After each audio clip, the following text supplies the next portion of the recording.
स्वागत है आप सभी का अपने चैनल एकलव्य स्टडी पॉइंट पे। और मेरा नाम है सचिन और आज की इस वीडियो में हम क्लास 12th की होम साइंस का चैप्टर नंबर 13 स्टार्ट करने वाले हैं, संस्थाओं में वस्त्रों की देखभाल और रखरखाव। ये इसका पार्ट 1 है। जल्दी ही इस चैप्टर को खत्म कर दिया जाएगा। आपको बताना चाहूंगा, आप इंस्टाग्राम पे मुझे फॉलो कर सकते हैं। अगर आपको कुछ भी पूछना हो तो आप आके मुझसे पूछ सकते हैं। मेरा यूजर नेम आप सभी के सामने लिखा हुआ है, जिसको सर्च मार के आप अपना मैसेज मुझ तक पहुंचा सकते हैं। सिलेबस की अगर हम बात करें या इस चैप्टर के अंदर जो जो चीजें हमें करनी है, तो एक तो इंट्रोडक्शन करना है और उसके बाद कुछ बेसिक कॉन्सेप्ट्स हैं जिसमें वॉशिंग इक्विपमेंट, ड्राइंग इक्विपमेंट और आयरनिंग या प्रेसिंग इक्विपमेंट, यानी कि जो उपकरण होते हैं धोने के, सुखाने के और इस्त्री करने के, वो मैं आपको पढ़ाने वाला हूं। इसके बाद की जो वीडियोस आएंगी उसमें institutions preparing for a career और स्कोप, ये टॉपिक कवर कर लिए जाएंगे। आज की वीडियो में हम ये ऊपर के 3 टॉपिक कवर करेंगे। तो चलिए फिर हम वीडियो को स्टार्ट करते हैं। आपको बताना चाहूंगा कि संस्थाओं में प्रयोग किए जाने वाले कपड़ों की देखभाल कैसे की जाती है, ये हमें ये चैप्टर से पढ़कर पता चलेगा। यानी कि कपड़ों की देखभाल में क्या क्या आता है, उसको धोना, उसको सुखाना, उसको प्रेस करना, ठीक है, ये सब आएगा, ताकि लंबे समय तक हम उस कपड़े को प्रयोग कर सकें। अगर हम उसको धोते नहीं है, सही से सुखाते नहीं है, अगर हम उसको सही से प्रेस नहीं करके रखते, तो वो कपड़ा ज्यादा लंबे समय तक नहीं चल सकता।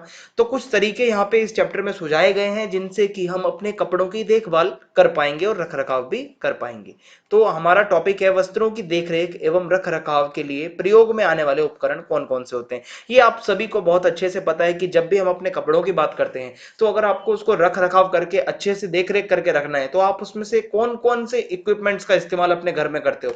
सबसे पहला धुलाई के उपकरण होते हैं, हमारी वॉशिंग मशीन होती हैं, सबसे पहला तो यही होता है। फिर उसके बाद सुखाने के उपकरण होते हैं, हमारे ड्रायर होते हैं, मशीन के साइड में लगा हुआ होता है और बहुत लोग धूप में भी सुखाते हैं, ठीक है। और तीसरे नंबर पे प्रेस करना होता है, यानी कि जिसको हम इस्त्री करना कहते हैं। तो ये 3 जो है, मतलब इन्हीं टॉपिक्स को हम डीपली पढ़ने वाले हैं। तो पहला जो हमारा टॉपिक है, धुलाई की मशीन के 2 मॉडल होते हैं। देखो, मशीन जो वॉशिंग मशीन है वो 2 तरीके की होती है। एक तो होती है टॉप लोडिंग, जिसमें ऊपर से कपड़े भरे जाते हैं, ठीक है, जिसके टॉप में से लोडिंग होती है, समझ में आ रहा है आपको। और दूसरी होती है फ्रंट लोडिंग, यानी कि जिसके सामने में से कपड़े जो है मतलब भरे जाते हैं। तो आई होप आपको समझ में आ रहा होगा, आपने दोनों ही तरीके की वॉशिंग मशीन्स देखी होंगी अपनी लाइफ में, ठीक है। टॉप लोडिंग और फ्रंट लोडिंग 2 तरीके के मॉडल होते हैं। अब आगे है धुलाई के उपकरण। अब वॉशिंग मशीन्स भी 2 से 3 तरीके की होती है।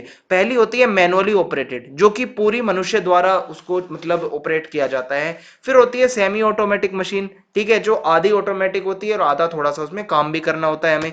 फिर होती है फुली ऑटोमेटिक मशीन, जो कि पूरी तरीके से ऑटोमेटिक होती है। अब मैं आपको एक एक करके बताता हूं इसके बारे में। जो हस्तचलित मशीन होती है, या जिसको हम कह सकते हैं मैनुअली ऑपरेटेड मशीन्स, इसमें 50% से भी ज्यादा काम जो भी उस जो कपड़े धो रहा होता है उसको खुद करना पड़ता है बंदे को, ठीक है। जैसे कि ये फोटो है आपके सामने हस्तचलित मशीन की, तो आप इसको देख सकते हैं। फिर उसके बाद है अर्ध स्वचालित, यानी कि सेमी ऑटोमेटिक। ये 2 टप वाली मशीन होती है। इन मशीनों में से समय समय पर वस्त्र धोने वाले व्यक्ति के हस्तक्षेप की आवश्यकता होती रहती है। ये ज्यादातर घरों में यही मशीनें होती हैं, जैसे कि आप ये देख सकते हो, ठीक है। ये इसमें क्या है, आपको कपड़े खुद निचोड़ने हैं, ठीक है, निकालने खुद हैं, सुखाने हैं आपको, ड्रायर अपना काम करेगा, ठीक है, घुमाएगी मशीन, लेकिन निचोड़ के आपको डालने हैं। पूरा काम आपका निचोड़ने वगैरह का काम नहीं होगा इसके अंदर, ठीक है। तो ये होता है। और उसके बाद है पूर्णतः स्वचालित मशीन। ये पूरी तरीके से ऑटोमेटिक मशीन होती है। इसमें धोना, खंगालना, निचोड़ना, सब कुछ इसी में हो जाता है। यहीं पे इसके अंदर मतलब सुखाना उखाना सारा एकदम बहुत बढ़िया इसका मतलब काम होता है। तो ये ऑटोमेटिक मशीन होती है जो कि फुली ऑटोमेटिक रहती है। फिर उसके बाद है कपड़ों को खुले में धूप में सुखाना। कपड़ों को सुखाने की सबसे प्रचलित विधि है, ठीक है। सुखाने की अगर अब हम टॉपिक की बात करें, तो ज्यादातर लोग खुले में कपड़ों को सुखाते हैं, मशीन में धो के और अपना बाहर सुखा देते हैं धूप में। ये सबसे फेमस है। लेकिन जब हम बड़े स्तर पर कपड़ों को सुखाने की बात आती है, तो आप धूप में नहीं सुखा सकते। आपको अगर एक बड़े उद्योग लेवल पे कपड़े सुखाने हैं, तो आप उसको धूप में नहीं सुखा सकते हो। उसके लिए आपको ड्रायर चाहिए होता है, ठीक है, सुखाने के लिए, शुष्कक जिसको हम कहते हैं। और ड्रायर 2 रूप से अपना काम करता है। मैं आपको दोनों तरीके से बता देता हूं। एक तो होता है अपेक्षाकृत निम्न तापमान की वायु का उच्च वेग से परिचालन, यानी कि निम्न तापमान, कम तापमान, यानी कि ठंडी हवा निकलेगी ड्रायर में से, लेकिन उच्च वेग होगा, तेज चलेगी। समझ में आ रहा है आपको, ठंडी हवा होगी लेकिन तेज चलेगी। और इस प्रणाली में कमरे में उपस्थित वायु जो है शुष्कक के सामने के पैनल के नीचे से प्रवेश करके ऊष्मा के स्रोत के ऊपर से प्रवाहित होती है, गर्म वायु वस्त्रों में से होती हुई निकास नली से बाहर निकल जाती है। इससे कमरे का तापमान और आर्द्रता भी सामान्य बनी रहती है। तो ये तो पहले तरीके से ड्रायर अपना काम करता है। दूसरा क्या होता है कि तापमान ज्यादा होगा, यानी कि गर्म हवा होगी लेकिन उसका वेग कम होगा, स्पीड कम होगी। ठीक है, तो या तो आप ऐसा कर सकते हो सुखाने के लिए कि हवा ठंडी हो, इसकी स्पीड तेज होगी, हवा गर्म होगी तो उसकी स्पीड कम होगी। तो इसमें क्या होता है, इस प्रणाली में जब वायु शुष्कक में प्रवेश करते हुए, शुष्कक यानी कि ड्रायर, ओके, ड्रायर में प्रवेश करते हुए ऊष्मा के स्रोत के ऊपर से निकलती है, तब इस वायु को शुष्कक के ऊपरी हिस्से में स्थित छेदों में से एक छोटे पंखे के द्वारा खींच लिया जाता है। यह वायु फिर नीचे की ओर वस्त्रों के बीच से निकलते हुए निकास नली से बाहर चली जाती है और निष्कासित वायु की आर्द्रता अधिक होती है।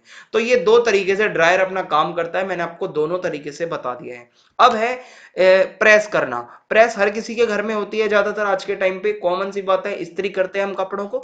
तो अब ये प्रेस करना क्या होता है, इसकी एक परिभाषा होती है कि प्रेस करना एक ऐसी प्रक्रिया होती है, एक ऐसी एक्टिविटी होती है जिसमें हम कपड़ों पे जो सिलवट आ जाती है, चाहे वो धोते टाइम आई हो, ठीक है, चाहे वो पहनते टाइम आई हो, तो उसमें क्या होता है कि सिलवट को जो है समतल किया जाता है, सिलवट जो है वो सारी मिट जाती है, जो भी सिलवट आई होती है उसके ऊपर। ठीक है, अब प्रेस के जो उपकरण होते हैं, ये भी दो तरीके की प्रेस होती है, एक तो बिजली से चलने वाली प्रेस होती है और एक होती है आपकी कोयले वाली प्रेस। ये दोनों ही आपने अच्छे से सुनी होंगी। ठीक है, बिजली वाली प्रेस जो होती है ये ज्यादातर घरों में होती है। इसकी जो सतह होती है, इसका जो बॉटम होता है वो चिकना होता है, धातु का होता है, 1.5 किलो से 3.5 किलो तक इसका वजन हो सकता है।